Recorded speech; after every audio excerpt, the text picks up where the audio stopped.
Welcome to another day of Closed on Monday, man. It's your guy, Mon Skelton, the billionaire Mon. For the ones that don't know me, now you do. Let's get into this week episode, man. I'm feeling good.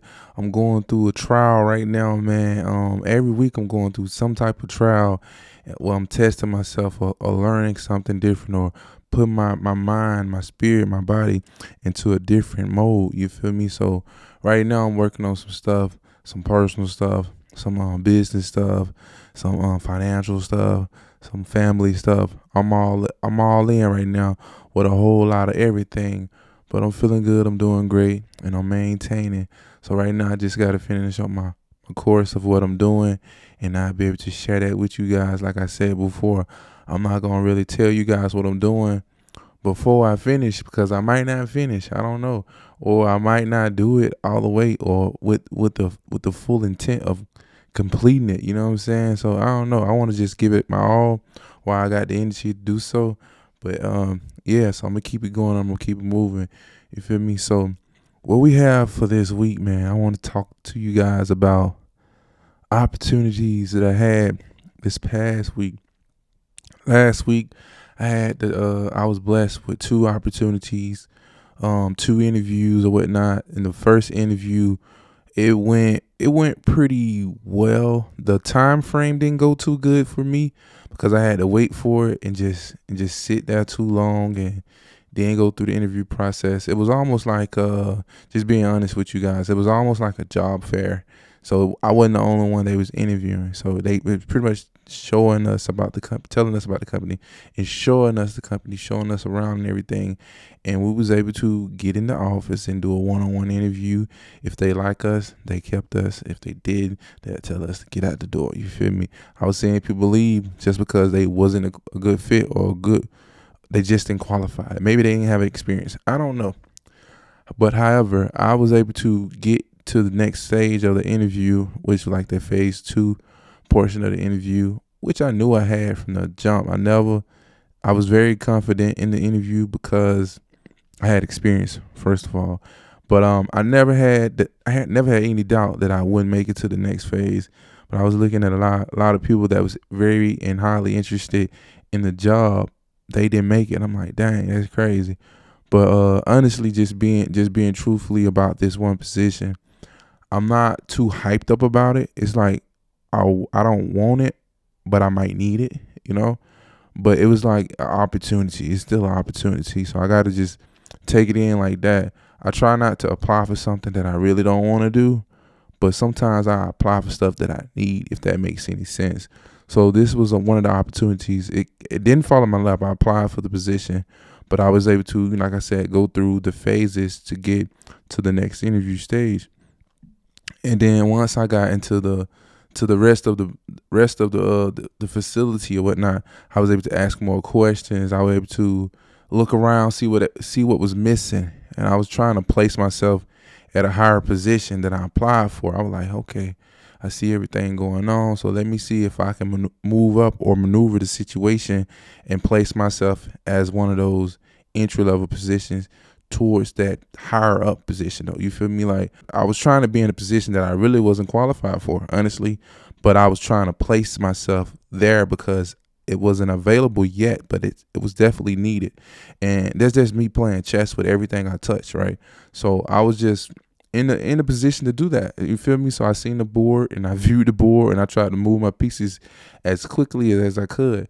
No one else was asking those questions. I let everyone ask their questions, get out their questions and stuff. And you know how they ask, is any more questions? Yeah, I got a few more. And I was able to move my pieces around, at least drop the nugget that I was interested in those particular areas. Now, those areas are paying really, really well. So I was like, yeah. So I'm very, very interested in that, in those areas or whatnot. But the position I applied for is more of an in-house role. Um, Not big on in-house right now, just not because I've been doing this entrepreneur stuff for so long, and I've been doing a lot of remote work for so long. So it's like me doing in-house is not the best or the worst. I will do it. I would definitely be interested more of a hybrid position than anything. But it's like, okay, I gotta get this. I gotta get this because it's available for me. So maybe this is an opportunity that I definitely need to take heed of. That interview was on a Tuesday. The next position interview was on a Thursday. To me, that position was a dream job. I had to prep for that position. I didn't have to, like the first job. I didn't have no preparation. I just had my mental, my mind, my I knew everything. I just felt like, oh, okay, I know what's going on here. I viewed the board for what I applied for. I can knock it out the park. For what I want, that's why I got to sell myself or sell my solution. So that's kind of what I did in that situation. The next situation, the next phase of that, I was able to, which was the next interview, I was able to prep for it. I had 4 days, I think. I had a prep for Monday for the Thursday interview, but I didn't really start prepping until like Wednesday. And I'm just going to be honest. I don't know what Tuesday was the other interview. That's probably why. And it took up a lot of time. So I was trying to get my mental back from that. But Wednesday I prep a good bit, probably all day, just preparation, working on getting like the information down pat, because I didn't know a lot about the company. I was able to read up on the company. I was able to work with a friend, man, and she helped me out a lot. Just pretty much, we were just going back and forth with the mock interview process, like what questions would be asked. And I had another friend to even give me a heads up on everything, and she was very helpful as well. But just being connected with people like that, that's a bonus, man. Like anybody that can put you in position to do your absolute best is always a blessing. But I was able to prep up due to my best ability. My nerves was kind of shot. Again, I don't have no experience, the experience they looking for coming in, but this was an entry level position. Also, it was a remote position. Also, maybe like 10% travel, but not too big on the travel. And then on top of that, this position was paying for like, paying. So it was paying pretty good. Really close to six figures. It wasn't six figures, but it was really close. And it was one of my biggest interviews of this year, really the biggest one so far this year. So I was very happy to be a part of that and just be in the same room with these guys that was asking a lot of questions about what I can do and how I can do it, and these behavioral questions, these I don't know, behavior questions and technical questions. Those was the main questions. They didn't really ask too much about me. They kind of got the information when I gave them the answers of those behavior questions, because I dove into the about me because I was running out of stuff to talk about. But I gave the answers that I could give, and then I was explaining why I was giving the answers, which I was told not to do that during another mock interview.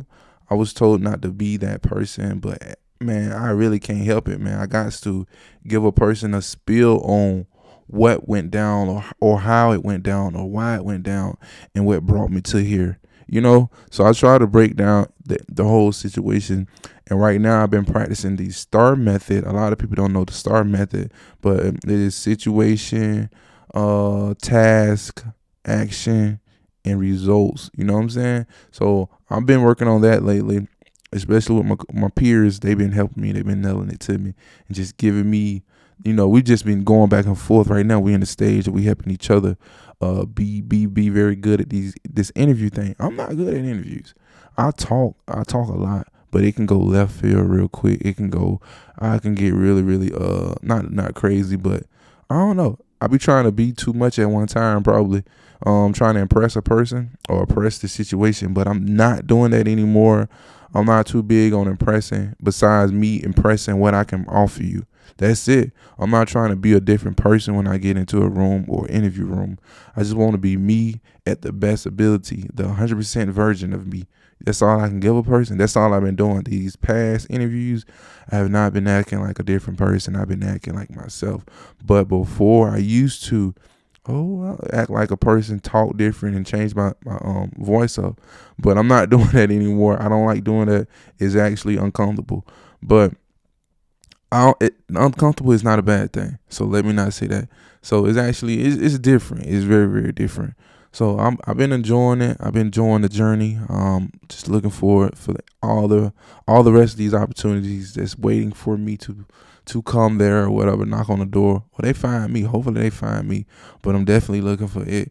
But I'm looking for, like, I'm in the tech field, so I'm looking for careers based on the tech. Very interested in working in the tech field, whether it's tech sales or one of the certs I have. I'm definitely interested in working one of the certs versus any of them, because it's an easier role. It'd be skill based, but the tech sales, I feel like it'd be an easier role too, because I feel like I have a nick for sales, man. And it's crazy. A story that I can give you about sales. Just speaking from a long time ago, a situation where my grandma brought me into sales, and I didn't realize it at the time that I was in a sales position. I didn't realize what I was doing at the time. Didn't know what I was doing at the time. Didn't have the title and didn't have the training. So it was just like a raw situation. Let me say that.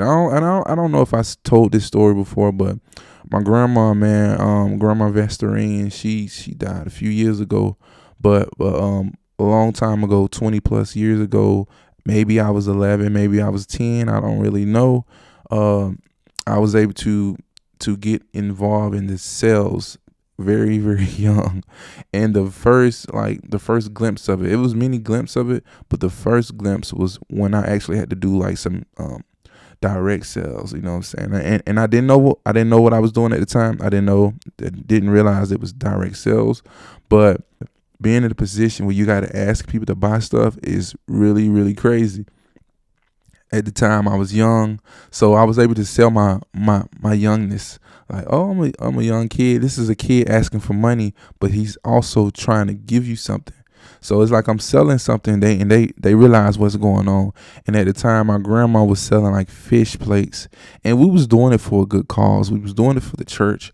We was selling fish plates, fish sandwiches. I don't know what all it entails at that time. It's a long time ago, but I think the plate was like, it was a fish, maybe two piece, maybe one piece, fish, slaw, and some I want to say some baked beans. And then we had a lot of food on the table, and the food was not moving. The food was not moving. Cars was not stopping. A few cars, but not too many cars, was stopping to buy a fish plate. So, and we stayed in this apartment complex. So I decided to go door to door and ask people, do they want a fish sandwich or do they want a fish plate? And I was taking orders. I was going door to door. They didn't expect me to be there. I just knocked on. At first, I started with the family members. The family members that stayed in that complex. It was easy to get to them first, and then I noticed that, okay, the neighbors of the family members was at home, so each building had at least four doors. You know what I'm saying? So the whole building had four doors. It was four different families that I can potentially sell to, and I was making a sale, and maybe out of like, I don't know how many units. I can't even remember. Maybe 20 units, to be exact. Not 20 units, 20 buildings to be exact. But it could be less than that. I don't know. It was closer to that range. I started in my own building first, and no one said yes besides us, the ones that was actually selling the fish. But started in my cousin buildings, and then maybe one of my cousins got something to eat, and their neighbor grabbed something to eat, and it was like, oh, I take a fish sandwich, or I take a fish plate. So I'm writing this stuff down. I'm probably like, again, 11 or 10 years old. I'm writing this stuff down, taking orders, and I'm going to like maybe two buildings at a time. And then I send my grandma. I have the money with me too, so I'm able to write down where this food got to go. So I'm giving my grandma the list of names that's interested in a fish sandwich, interested in a fish plate. My grandma's so generous. She was probably giving them extra food, extra fries. We had fries too. So it was like I had to deliver the food. I had to go back and deliver the food. And I had to pretty much just be the salesperson. Thank you for buying. This is a good cause. We doing it for the church, this, that, and the third. I don't remember the name of the church. I can't even lie to you. But I was able to move forward and go to another building, do the exact same thing. And we was doing 2 to 3 orders at a time. That's all I could keep up with. In the complex at the time, now I look at the complex, it's not that big. But at the time, with my little legs, it was big. So I'm going all around the complex trying to collect. collect these sales and collect this information and collect the money to be able to purchase and say, hey, grandma, they have the money, so you can make them a plate or you can make them a fish sandwich. So I was able to do that stuff and deliver to the whole complex, in a sense. Maybe one or two out of each building, to be honest with you, just on average. But I made at least 20 sales. Let's just say that. And then once I made those sales, it was fun. I didn't get no money from it. I was hoping to get something. I'm like, grandma, I'm working now. I'm not just standing by the table. I'm making some moves. So quickly, I like, oh, that was easy. That was fun. I didn't need any skill set. I was using my own sell pitch. I was coming up with stuff on the fly. I can't remember what I said at the time. Besides, hey, would you like to buy a fish sandwich? It's for a good cause for the church, something like that. But I was able to get all that done in a quick, fast, and hurry, man. So and it was fun again. So quickly, I realized I was into sales right out the gate. I was like, this is a good little thing. I like this. I like this feeling. I don't know. It was like I don't know. I like the feeling at the time. I like it now, but it was a great feeling, especially a new feeling. I didn't know you can make money doing stuff like this. But again, we're doing it for the church. That might have been the only reason they was buying it. I don't know. That might have been the only reason they was buying it. So I decided to do it again. And I did it again on some free stuff, free products. So either my mom or my grandma brought me some products as far as like some kids products, something kid friendly. It was like a bucket. It had like color pencils in it. It had some math problems, like a math problem coloring book, something like that, if I can remember. But it was more on the learning side. But I did the exact same strategy. I went right back to them people. I may have even lied. I don't remember lying. I don't know. But I had help this time. I had one of my trainees with me. And again, I'm just 11 or 12 at this point. And I was telling them it's for a good cause. I never said it was church, but I like, hey, it's for a good cause. I might have said it was for school. And I was selling these little bucket basket looking kits or whatnot. And the price on the tag was like $15, $16. So I was charging the exact same price that it was shown. But again, this stuff was free to my mom or my grandma, whoever got it. It was free stuff. I had maybe like 20 buckets, and I was going around the neighborhood. And guess what I did? I went back to those people that I sold those fish plates to, those fish sandwiches to, and I was able to get off on that stuff, man. It was fun. It was cool around that time. Made some money. I don't know if I sold everything, but I know I was selling to people that didn't have kids. They was like, oh, it's a kid. Let's just be, let's just donate. And some folks were just donating. Can I donate instead of buy the whole bucket? Yeah, of course. So they was giving me $5 or $10, even though this stuff was like $15. They didn't really want it. Some didn't want it. Some like, hey, I'll take it anyway. And I don't got no kids. I'll give it to my niece or my nephew. Sometime it was going out like that. But as we go on through the neighborhood, we was able to get down to like our last two. We hit every door. We was able to get down to our last two little buckets. I think I ended up keeping it. I kept one. I gave one to my twin brother, and we already had some at the house, so we just used it up and played with it ourselves until we lost the pieces to it or whatnot. But just thinking about grandma, man. My grandma, she definitely made me a hustler, and I made a comment on that yesterday. Grandma she instilled a lot of stuff in me, and we don't realize that stuff until we get older or until they're gone, and you'll feel it like, oh yeah, I remember my grandma showed me this, or my grandma told me this. She don't know a long time ago. She planted the seed, man, and this seed is still growing. I'm still an entrepreneur. I'm still into sales. I'm still into making some type of money off something or making something out of nothing. And my grandma, man, she was big on selling stuff as far as like she's good with cooking. She sold cookies. She made sugar, we call them freezer cup back then. I don't know what they call them now, but she made money out of Kool-Aid and sugar. You know what I'm saying? And the price was dirt cheap, man. You couldn't beat the price. It was 25 cents for it. Those kids racked up on it. They'll get several at a time. And grandma made a lot of money doing that stuff. And sometimes she'll give it away. Again, she was a generous person. She would give a lot of stuff away. And I know a lot of people can vouch to a lot of this stuff I'm saying, especially the ones from their neighborhood that was actually buying this stuff on a daily basis until my grandma ran out.